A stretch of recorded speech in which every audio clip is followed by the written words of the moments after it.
Este es un espacio enfocado en la prevención de la diabetes tipo 2. Hablamos todos los temas referentes a la resistencia a la insulina y la prediabetes. Estamos con Medalit Ballesteros.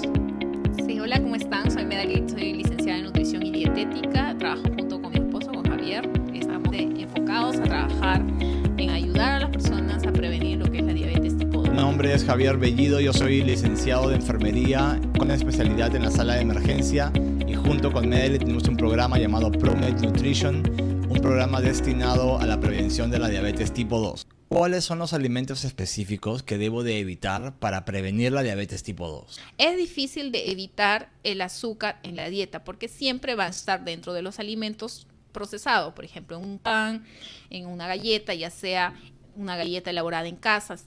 De alguna forma va a existir azúcar en estos alimentos. Lo que nosotros tenemos que evitar es el azúcar que agregamos en bebidas, por ejemplo, un refresco, en lo que son panes, en bollerías, postres en general. Entonces, de esta forma estamos controlando la cantidad de azúcar que vamos a consumir en nuestra dieta. Además de eso, es importante también ver en los carbohidratos, por ejemplo, los carbohidratos refinados, ¿no? Como panes blancos, las pastas, las galletas y todo este tipo de alimentos. Lo que sugiero es disminuir la frecuencia de consumo, no es que tengas que evitar el 100%. Entonces, de esta forma también vas a ayudar a controlar la glucosa en sangre. Sabemos que los carbohidratos son beneficiosos para tu dieta, son indispensables para una dieta, pero a la vez hay que evitarlos, sobre todo si tienes una condición como la resistencia a la insulina o la prediabetes. Cuando yo voy al mercado, ¿cómo sé elegir los carbohidratos que son más beneficiosos para mí? Sobre todo si quiero evitar la enfermedad como la diabetes tipo 2. En primer lugar, quiero aclarar, es que los carbohidratos no hay que evitarlos. Lo que sí debemos de hacer es controlar las porciones porque cada persona tiene un requerimiento en su dieta, ¿ok? Partimos por ahí. Entonces, después el segundo punto muy importante es saber que los carbohidratos que esta persona va a consumir deben ser de tipo complejos, por ejemplo, que sean ricos en fibra. ¿Cuáles podrían ser? Tenemos el arroz integral, tenemos quinoa, todo lo que son granos enteros, ¿no? Optar por alimentos que sean de este tipo y evitar los que sean ultraprocesados, porque de esta forma el alimento tiene menor aporte de fibra. Además, existe también, como sabemos, el etiquetado nutricional. A veces puede resultar un poco engorroso leer, pero es importante ver como un dato. Les puedo decir, por ejemplo, siempre hay que fijarnos en la etiqueta si es que un alimento por porción nos aporta entre 3 hasta 5 gramos de fibra. Es un alimento que aporta significativamente fibra, lo cual es muy importante también para el control de glucosa en sangre. Entonces, por ahí podemos partir. Además, también elegir alimentos que nos aporten fibra, como por ejemplo más vegetales, más frutas dentro de los tiempos de comida, ¿no? Por ejemplo, el desayuno, el almuerzo y cena. En cada tiempo de comida, agregar este tipo de alimentos. A su vez tenemos frutos secos, semillas. De esta forma nosotros estamos complementando y estamos incrementando en la dieta mayor aporte de fibra, lo cual va a contribuir a un mejor control de glucosa en sangre finalmente, ¿no? Escucho muchísimo la importancia de consumir fibras, como tú lo mencionas, e incluirlas en tu dieta, sobre todo para un paciente que tiene la condición de la resistencia a la insulina o la prediabetes. ¿Podrías explicarme detalladamente la importancia o el papel que juega la fibra en una dieta destinada a la prevención de la diabetes tipo 2? La fibra juega un papel muy importante en el control de la glucosa en sangre. ¿Por qué? Porque las personas que tienen en su dieta un buen aporte de fibra, ¿qué es lo que va a hacer? Van a tener un mejor control de glucosa en sangre. ¿Por qué? Porque la fibra ayuda a disminuir la absorción o hace que la digestión sea más lenta de los carbohidratos y por ende sabemos que los carbohidratos finalmente van a terminar como azúcar y van a ingresar estos al torrente sanguíneo. Entonces la fibra ayuda a disminuir la velocidad con que se va a asimilar el azúcar proveniente, ¿no?, de estos carbohidratos al torrente sanguíneo. Entonces evitamos estos picos de glucosa muy altos y bajos. Entonces, ¿qué hace finalmente esto? Que la respuesta de la insulina sea mejor. ¿Por qué? Porque el páncreas no se ve forzado a producir mayor cantidad de insulina. Cuando hay picos de glucosa de esta forma, el páncreas produce en exceso insulina porque se ve forzado, ¿no? Siente la necesidad para poder controlar los niveles de glucosa en sangre. Y finalmente, cuando una persona tiene una dieta rica o adecuada en fibra, ¿qué es lo que va a obtener? Una mejor sensibilidad a la insulina, que eso es lo que queremos. ¿Por qué? Porque el páncreas va a trabajar de manera controlada, no se va a ver forzado a producir mayor cantidad de insulina, que finalmente esto se llama resistencia a la insulina, ¿no? Entonces, esto es lo que tenemos que tener en cuenta. Por esto, para darles un dato importante, ahora me dirán, ¿cómo puedo yo garantizar mi consumo de fibra y cuánto de fibra me corresponde consumir? Se dice que una dieta basada en 2.000 calorías aproximadamente, las recomendaciones son entre 25 a 30 gramos de fibra por persona. Entonces, si suponemos que la persona tiene, su dieta está prescrita en 3 tiempos de alimentación, entre 8 a 10 gramos de fibra por tiempo de comida, ya garantizaste consumo de fibra diario. ¿Y cómo puedes lograr esto? Como decía, agregando mayor cantidad de frutas, verduras en cada uno de estos tiempos de comida, además de semillas, frutos secos, y puedes garantizar que tu aporte de fibra será el adecuado. Y un punto muy importante para cerrar, no se olviden de consumir agua. Siempre debemos consumir agua. Obviamente, cuando uno incrementa el consumo de fibra, es importante asegurarnos el consumo de agua, porque la fibra necesita, para poderse digerir adecuadamente, un mayor aporte de agua, ¿no? Hablando de fibras, mi pregunta es, ¿cómo yo puedo asegurarme de que estoy consumiendo la cantidad adecuada de fibra en cada una de mis comidas? Perfecto. Para poder cubrir nuestro requerimiento de fibra de manera sencilla y no sea engorroso, lo que tenemos que hacer en primer lugar es establecer nuestros tiempos de comida, ¿no? Por ejemplo, si vamos a consumir 4 tiempos de comida en el día, digamos el desayuno, el almuerzo, una merienda y una cena, que son los 4 tiempos de comida, lo que tenemos que tener en cuenta es que hay un requerimiento diario. Es entre 25 a 30 gramos de fibra. Entonces, fraccionamos este requerimiento en cada uno de estos tiempos de comida, un aproximado de entre 8 a 10 gramos para cada tiempo de comida, y ya estamos cubriendo este requerimiento. Ahora, ¿qué es lo que debemos de hacer? ¿De qué forma podemos nosotros cubrir nuestro requerimiento de esta fibra, ¿no? Entonces, lo que tenemos que hacer es incluir mayor consumo mayor consumo de frutas, verduras, semillas, frutos secos. También podemos añadir, por ejemplo, incluso verduras, frutas en cada uno de estos tiempos de comida. Esto va a favorecer a que tu aporte de fibra sea adecuado diariamente. Cuando yo voy al mercado a comprar mis carnes, trato de elegir la carne que tenga menor cantidad de grasa. Siempre hemos escuchado que las grasas son malas. Mi pregunta es, ¿yo debería excluir completamente las grasas de mi dieta o existe algún beneficio en tener algo de grasa en la dieta? No tenemos que eliminar las grasas y además también sería imposible porque de manera directa o indirecta estamos consumiendo grasa, porque ya sean los alimentos cárnicos, los alimentos de origen vegetal. Ahora, lo que tenemos que partir en primer lugar es identificar. Existen grasas saturadas, que son las grasas o trans, que son algunas grasas que no favorecen, no son buenas, pero existen grasas buenas, saludables. Por ejemplo, las que son de origen vegetal, que tenemos los frutos secos, las semillas, el aceite de oliva.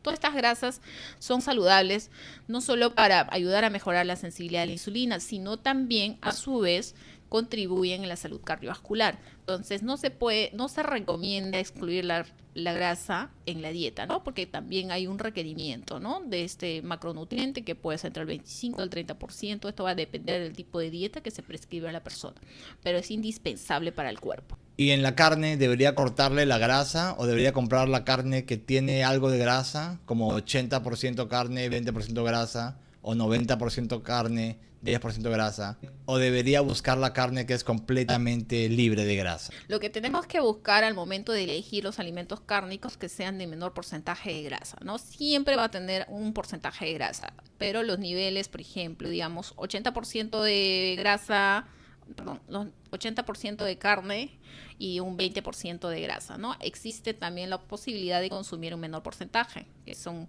de un 85 a un 15%, ¿no? Entonces, de esta forma nosotros disminuimos el consumo de grasas saturadas, pero también podemos contrarrestar incluyendo en nuestra dieta grasas de origen vegetal, que son las grasas insaturadas, e incluso también de alimentos como pescados. Entonces, de esta forma, lo que buscamos es equilibrar. Siempre va a estar presente la grasa saturada en tu dieta, ¿no? Es lo recomendable que no pase el 10% de tu requerimiento. Hablemos un poco de las frutas. Personalmente yo como frutas todas las mañanas, pero sé que estas tienen bastante azúcar.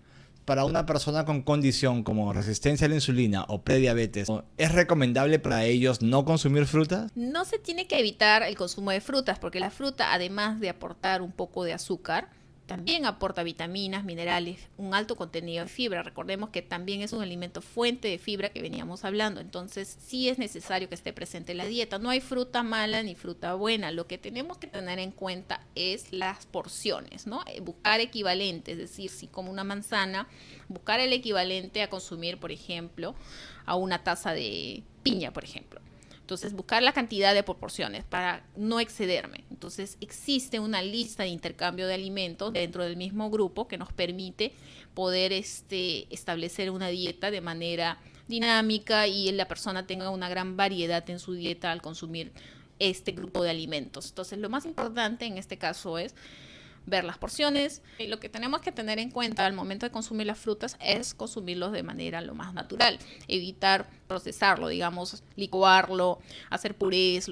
Entonces, de esta forma nosotros también evitamos que el azúcar propio de la fruta esté más disponible, es decir, ingrese más rápido al torrente sanguíneo y esto sí va a elevar más rápidamente el azúcar en sangre.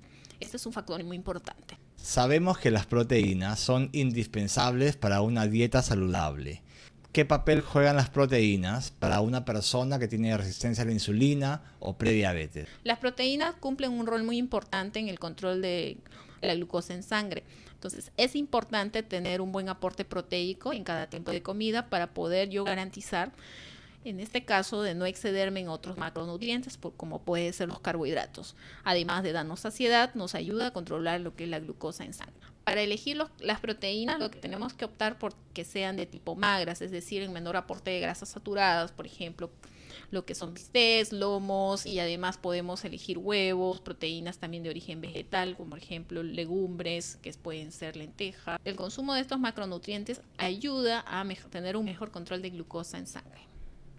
Quisiera saber tu opinión acerca del famoso ayuno intermitente. Por mi parte lo he practicado, pero he escuchado nutricionistas que no lo recomiendan. Por ejemplo, no recomiendan saltarse el desayuno. Quisiera escuchar tu opinión como nutricionista acerca del ayuno intermitente. No, el ayuno intermitente sí puede ser efectivo como estrategia para algunas personas. Lo que tenemos que tener en cuenta es condiciones, ¿no?, propias de cada persona, es decir, el estado de salud, el nivel de actividad física, digamos la parte genética, varios factores influyen. Entonces no es una estrategia determinante para optar para bajar de peso o para corregir alguna enfermedad. Lo que sí podemos considerar es bajo una prescripción, ya sea de un nutricionista o un médico, ¿no? Siempre monitorear, porque existen también, digamos, formas de hacer ayuno intermitente, es decir, 16 horas y 8. ¿Qué quiere decir esto? Que por 16 horas no puedes consumir ningún tipo de alimento si tienes una ventana de 8 horas en las cuales sí puedes ingerir alimento. La otra puede ser de 14 a 10.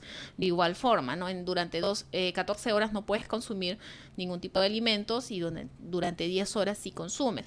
Y la otra más común, que puede ser 12-12, es decir, tienes 12 horas de ayuno y 12 horas en las cuales puedes establecer tus tiempos de comida. Lo que tenemos que tener en cuenta, para mí es muy importante establecer los tiempos de alimentación, es decir, no omitir, ya sea el desayuno, como bien mencionabas, es muy importante porque el desayuno marca para mí el paso de lo que es la dieta en el resto del día. La persona que no toma desayuno tiene mayor predisposición a tener mayor ansiedad, a estar picoteando dentro del día, porque no hay un buen aporte o inicias el día con un buen aporte de energía ya que el cuerpo requiere, ¿no? Básicamente es eso, ¿no? Son puntos de vista. Existe personas que sí funcionan y otras no.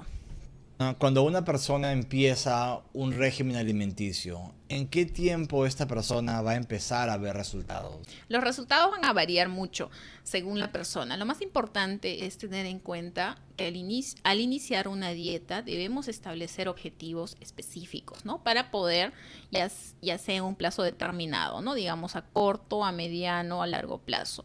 Es decir, si la persona tiene que perder, digamos, está con 80 kilos y tiene que perder cierta cantidad de kilos, digamos el 10% de este peso inicial, ¿no? Que viene a ser 8 kilos. Entonces establezco un tiempo y la cantidad serían los 8 kilos. Entonces, lo recomendable es perder 1 kilo como máximo e incluso puede ser un poco más, depende del nivel de actividad física de la persona, pero lo más saludable es que no sea más de 1 kilo por semana, ¿no? Hay personas que pierden 500 gramos, también es efectivo. Entonces, de esta forma puedo yo establecer un periodo, por ejemplo, de 2 meses. Entonces, voy a monitorear de manera semanal su peso para ver cómo va progresando la persona, es decir, va perdiendo 1 kilo, entonces en un mes ya estaría perdiendo 4 kilos. No siempre va a ocurrir esto porque hay personas que puedan perder en una semana 500 gramos, lo cual puede ser 3 kilos, 3 kilos 800. Esto es efectivo, entonces ya desde ese momento vas viendo cambios, ¿no? Entre ejercicios como levantamiento de pesas, salir a correr, hacer CrossFit, hacer yoga, ¿cuál es el que tú recomendarías para una persona que tiene resistencia a la insulina o prediabetes? Siempre recomiendo durante la actividad física que se realice actividad física de tipo aeróbico o anaeróbico. Ahora sí, es que mencionamos el CrossFit, incluye los dos tipos de actividad física. Es una buena alternativa. Sin embargo, es importante ver el ritmo de cada persona, la capacidad física, ¿no? Porque hay personas que inician este tipo de actividades y pueden tener mayor tendencia a lesionarse. Esto. Ahora, el caminar o levantar pesas, si es que realizo los dos ejercicios de manera paralela, digamos, en una estructura de actividad física semanal, va a funcionar. Entonces, lo más importante es combinar este tipo de ejercicios, ya sea de fuerza y sea ejercicios de tipo cardiovascular. Ayudan a mejorar la sensibilidad de la insulina. Existen personas que prefieren ejercitarse en casa en vez de ir a un gimnasio. ¿Las rutinas que alguien pueda realizar dentro de casa son igual de efectivas para la prevención de la diabetes tipo 2? Sí, definitivamente, siempre y cuando sea bien estructurado, exista una frecuencia de entrenamiento semanal, por ejemplo, mínimamente 3, idealmente 5 veces a la semana por 30 minutos, y a su vez complemente tanto la actividad aeróbica, por ejemplo, realizar ejercicios, saltar soga, depende de la capacidad física de la persona, ¿no? Realizar una bicicleta estacionaria, que vendría a ser la actividad de tipo aeróbico, y complementar lo que es levantamiento de pesas. No necesariamente uno tiene que levantar peso en grandes cantidades, o sea, existen implementos deportivos que ya lo sabemos y que podemos considerarlos para entrenar en casa. Entonces, lo más importante es incluir los dos tipos de actividad física, aeróbico y anaeróbico, y la frecuencia de entrenamiento semanal, a su vez también el tiempo que se entrena diariamente para que sea efectivo y ayude a mejorar lo que es la sensibilidad de la insulina.